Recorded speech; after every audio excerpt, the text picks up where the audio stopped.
Welcome back everyone to our channel Conceptual learners.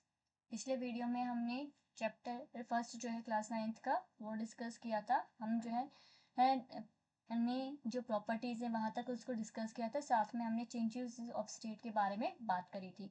आज हम जो है लेटेंट हीट के बारे में बात करेंगे कि लेटेंट हीट क्या होती है तो सबसे पहले तो आप देखोगे कि जो लेटेंट हीट का कंसेप्ट है उसमें जब आप पानी हम वाटर का एग्जांपल लेते हैं तो जब आप उसको 100 डिग्री तक जो है हीट अप स्टार्ट करना टेम्परेचर बढ़ाते हो तो वो स्टार्ट होता है, बॉयल होना स्टार्ट होता है और पेपर्स में चेंज हो जाता है। लेकिन जब हम उसको कंटिन्यूसली कई देर तक जो है टेम्परेचर को बढ़ाते रहते हैं, हीट देते रहते हैं, तब भी जो टेम्परेचर हमारा वो राइज नहीं होता जब हम उसे बॉईल कर रहे होते हैं। तो ये जो टेम्परेचर जो आप सप्लाई कर रहे हो 10 डिग्री के बाद वाटर को बॉईल करने के लिए, तो वो जो टेम्परेचर है वो पानी का राइज क्यों नहीं होता है 10 डिग्री के बाद?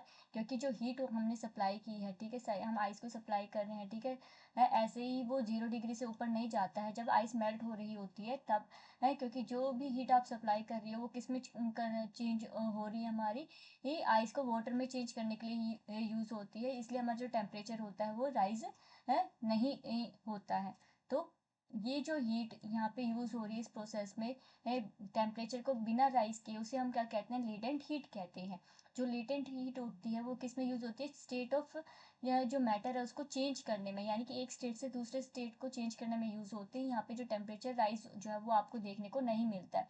यहाँ पे आप सॉलिड टू लिक्विड ले सकते हो एग्जाम्पल, जैसे हमने अभी आइस का एग्जाम्पल लिया, या फिर लिक्विड टू गैस ले सकते हो जैसे हमने वाटर का एग्जाम्पल लिया है।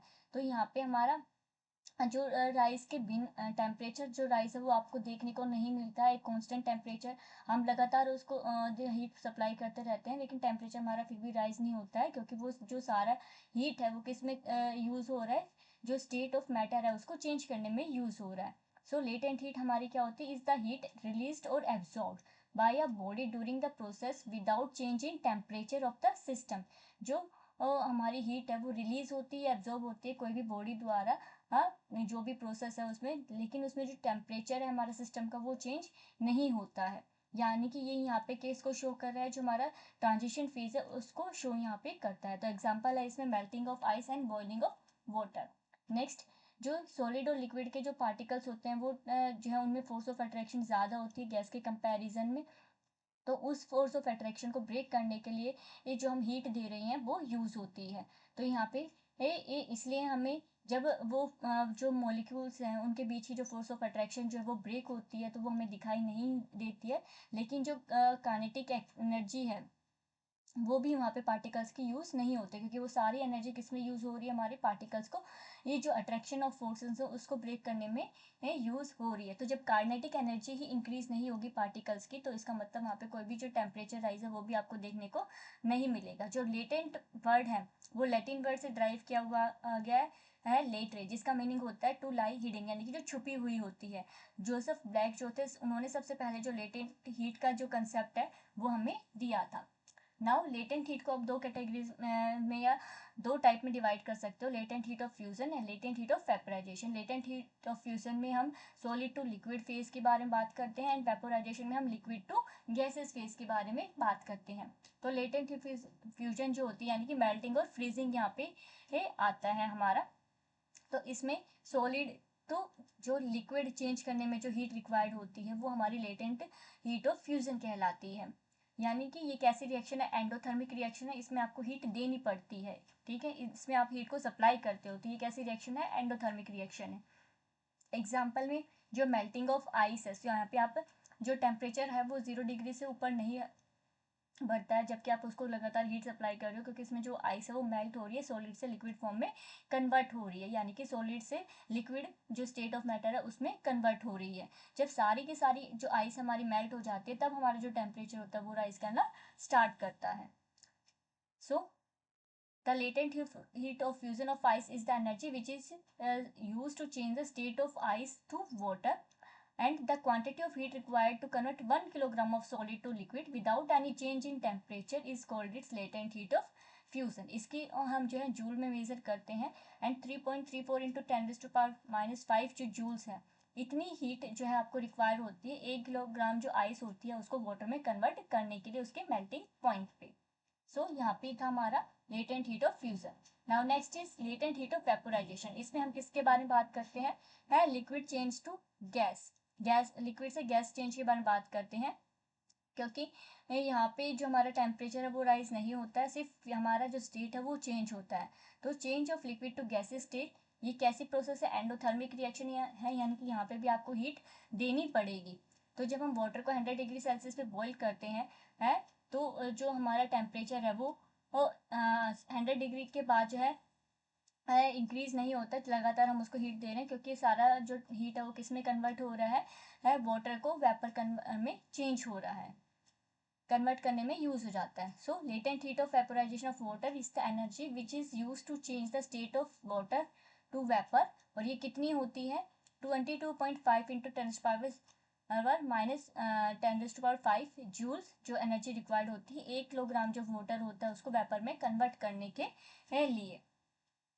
नेक्स्ट यहाँ पे आप देख सकते हो हीट एडिड, ये टेम्परेचर हमारा सॉलिड टू जो है लिक्विड और सॉलिड फेस दोनों में एक्सिस्ट करता है, यानी कि मेल्टिंग हो रही है, और लिक्विड से अगर सॉलिड में आ रहा है तो फ्रीजिंग।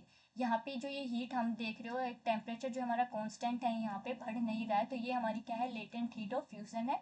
इसी तरह से जब लिक्विड से हम गैसेस में जाते हैं तो ये जो कांस्टेंट टेम्परेचर है हमारा, ये क्या कहलाता है, हमारा लेटेंट हीट ऑफ वेपोराइजेशन कहलाता है।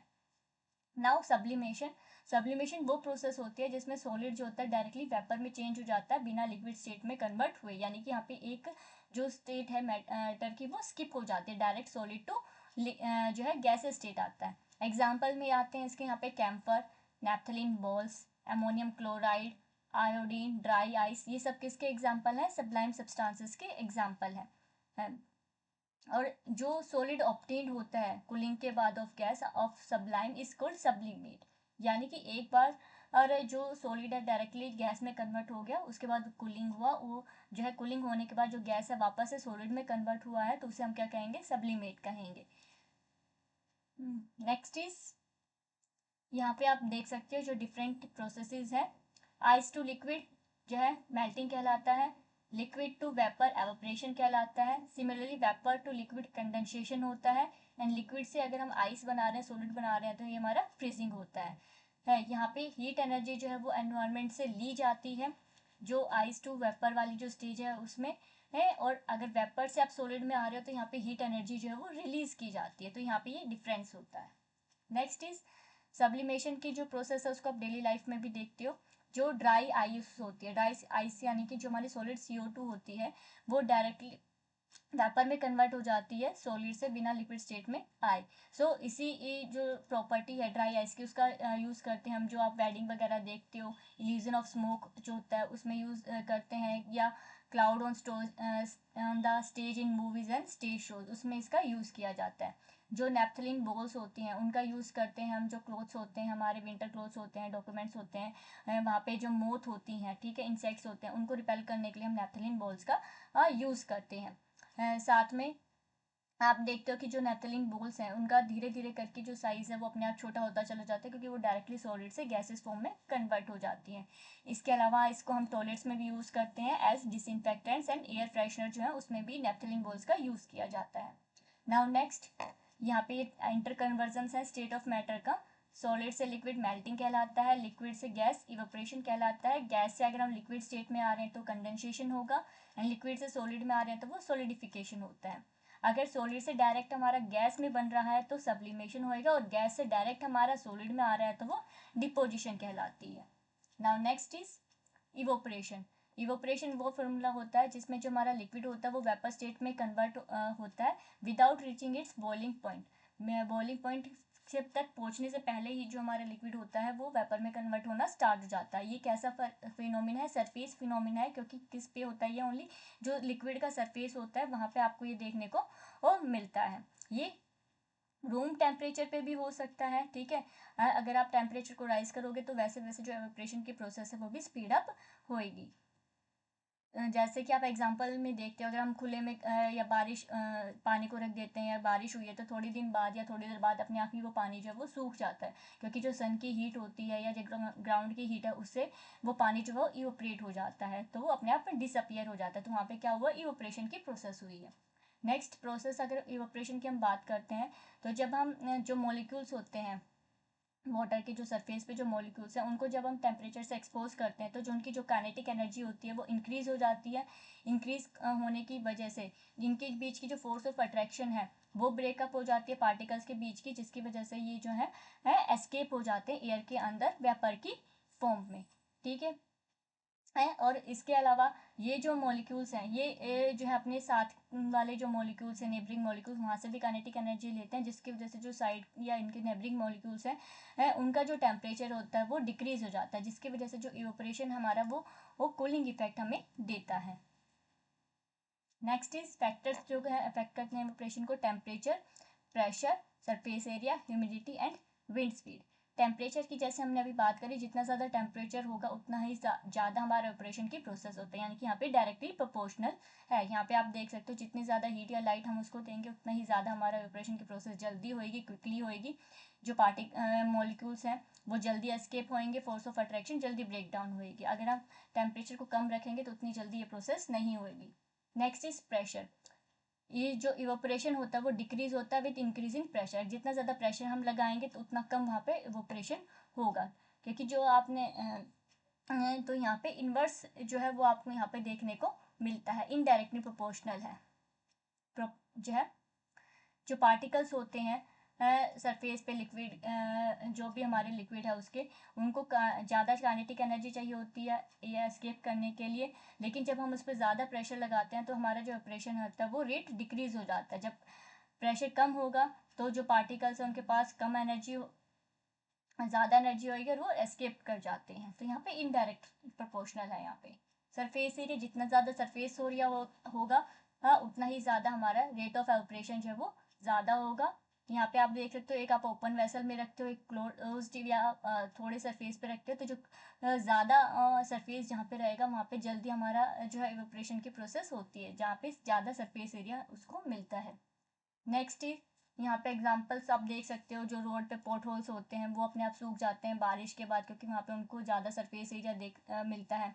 जो वेट क्लोथ्स होते हैं जब आप उनको स्प्रेड करके पूरा अच्छे से सुखाते हो खुले फैला के, तो वो जल्दी सूखते हैं क्योंकि उनका सरफेस एरिया इंक्रीज हो जाता है। वहीं पे अगर आप किसी प्लेट में रखते हो, ठीक है, एक ग्लास की बजाय, तो जो प्लेट वाला पानी है वो जल्दी एवोपरेट होएगा क्योंकि वहाँ पे सरफेस एरिया ज़्यादा होता है। तो इस तरह से जो सरफेस एरिया है वो इफेक्ट करता है इवेपोरेशन को। Next is humidity. तो जितनी ज़्यादा ह्यूमिडिटी हमारे सराउंडिंग में होगी उतना ही जो रेट ऑफ एवोपरेशन है वो कम होगा, यानी कि यहाँ पे भी कैसा है, इनडायरेक्टली प्रोपोर्शनल है। यहाँ पे एक हम क्लोज चीज़ में किसी उसको रखें, तो क्लोज्ड में अगर हम गर्म किसी उसको रखेंगे तो वेपर्स जो हैं वो ज़्यादा होंगे यहाँ पे पहले, तो ह्यूमिडिटी है वो हमारी ज़्यादा होगी यहाँ पे, तो यहाँ पे एवोपरेशन का रेट उतना नहीं होगा। लेकिन अगर हम खुले में उसको रखेंगे तो एवोपरेशन का रेट ज़्यादा होगा क्योंकि जो ह्यूमिडिटी है वो यहाँ पे कम हो जाएगी। इसीलिए आप देखते हो कि जो बारिश का मौसम होता है उसमें जो ह्यूमिडिटी होती है वो ज़्यादा होती है, कपड़े इतनी जल्दी नहीं सूखते हैं। लेकिन जब हमारा समर का सीज़न आता है तो उसमें जो ह्यूमिडिटी होती है इन्वायरमेंट के अंदर वो बहुत कम होती है, इसीलिए जो कपड़े होते हैं वो जल्दी ही सूख जाते हैं। जो स्वेट होता है, हमारा पसीना होता है, वो भी जल्दी ड्राई अप हो जाता है समर के सीज़न में, जबकि जो रेनी सीज़न होता है उसमें वो इतनी जल्दी ही नहीं सूखता और हमें अनइजीनेस फील होती है उसकी वजह से। Next is wind speed. जितनी ज़्यादा विंड स्पीड होएगी उतना ही ज़्यादा हमारे ऑपरेशन का रेट होता है, जितनी कम विंड स्पीड होएगी उतनी ही कम जो हमारा एवोपरेशन का रेट होएगा। तो यहाँ पे कैसा है, ये डायरेक्टली प्रोपोर्शनल होता है स्पीड के। इसमें सेम आप एग्जांपल ले सकते हो कि जो वेट क्लोथ्स होते हैं वो जल्दी सूखते हैं, जो विंडी डे होता है जिस दिन ज़्यादा तेज़ हवा चल रही होती है उस दिन पे है, और या फिर आपको किसी चीज़ को सुखाना होता है तो आप उसको जल्दी जल्दी हिलाते हो ताकि कोई प्लेट होगी तो अगर आप उसमें से पानी को उसको सुखाना है तो उसको जल्दी जल्दी आप हिलाओगे ताकि उसमें से पानी जल्दी से सूख जाए। नेक्स्ट इस एग्जाम्पल्स जो है एवोपरेशन के डेली लाइफ में, सो ओशियन सीज और जो भी वाटर बॉडीज होती हैं उनसे एवोपरेशन की प्रोसेस कंटिन्यूसली होती रहती है, जिसकी वजह से वो एटमॉस्फेयर में एक्सपोज होते हैं। एवोपरेशन जो है होने के बाद वेपर राइज करते हैं जिससे क्लाउड की फॉर्मेशन होती है। तो यहाँ पे जो वाटर साइकिल है उसका काफ़ी इंपॉर्टेंट जो पार्ट है नेचुरल फिनोमिना वो इवेपोरेशन रहता है। दूसरा, जो समर डेज में हमारा स्वेट होता है वो हमारी बॉडी को रेगुलेट करता है टेम्परेचर को, तो जितना ज़्यादा स्वेट हमारी बॉडी रिलीज करती है उतना ही कूलिंग इफेक्ट हमें यहाँ पे देखने को मिलता है। नेक्स्ट इज जो अर्थन पोर्स होते हैं समर्स में, जो इसमें हम पानी डाल के रखते हैं उसमें से पानी एवोपरेट होता है और जल्दी ठंडा होता है, क्योंकि उसमें जो पोर्स होता है वहाँ से पानी जो है एवोपरेट होता है। एवोपरेशन की वजह से उसमें कूलिंग इफेक्ट आता है, जिसकी वजह से वो पानी जल्दी ठंडा हो जाता है। नेक्स्ट इज जो वेट क्लोथ्स होते हैं उसको आप जो है एवोपरेशन की वजह से वो सूखते हैं। जो सी वाटर होता है उसमें से जो साल्ट होता है वो एवोपरेशन की हेल्प से निकाला जाता है, कलेक्ट किया जाता है जो सॉल्ट पेन्स होते हैं वहाँ से, और बाद में उसको फिर प्योरीफाई किया जाता है। जो कूलर्स होते हैं समर डेज में हम यूज़ करते हैं पानी डाल के, ताकि हमें ठंडी हवा, क्योंकि जितनी ज़्यादा गर्मी होगी उतनी ज़्यादा एवोपरेशन वहाँ पे होगी और उतनी ही ठंडी हवा जो हमें कूलर है वो वहाँ पे देंगे। नेक्स्ट इज यहाँ पे आप इसका पूरा ओवरव्यू देख सकते हो। तो टेम्परेचर जितना ज़्यादा हाई होगा उतना ही रेट ऑफ जो मॉलिक्यूल्स है उनकी एनर्जी हाई होगी और सरफेस से एस्केप निकलने की जो टेंडेंसी वो ज़्यादा होगी, तो एवोपरेशन ज़्यादा होगा। सिमिलरली हाई अगर ह्यूमिडिटी है तो एवोपरेशन रेट हमारा कम होगा। बॉइलिंग पॉइंट जो है, जो लोअर बॉइलिंग पॉइंट है लिक्विड का, faster rate as bonds between liquid and molecules are weaker. जितना कम बॉइलिंग पॉइंट उतना ही फास्टर रेट ऑफ एवोपरेशन होता है, क्योंकि बॉन्ड्स वीक होती हैं, जल्दी ब्रेक डाउन हो जाती हैं। सरफेस एरिया जितना ज़्यादा होगा उतना ही रेट ऑफ एवोपरेशन जो है वो ज़्यादा होगा। मूवमेंट ऑफ एयर जितनी ज़्यादा होगी एवोपरेशन रेट उतना ही ज़्यादा होगा। प्रेशर जितना ज़्यादा होगा एवोपरेशन रेट उतना ही कम होगा। यहाँ पे इनडायरेक्ट रिलेशन आपको देखने को मिलता है। ये हमारा ओवरव्यू था। आई होप आपको वीडियो अच्छी लगी होगी। चैनल को लाइक शेयर सब्सक्राइब करेंगे। नेक्स्ट वीडियो में हम चैप्टर 2 जो है उसको डिस्कस करेंगे। Thank you.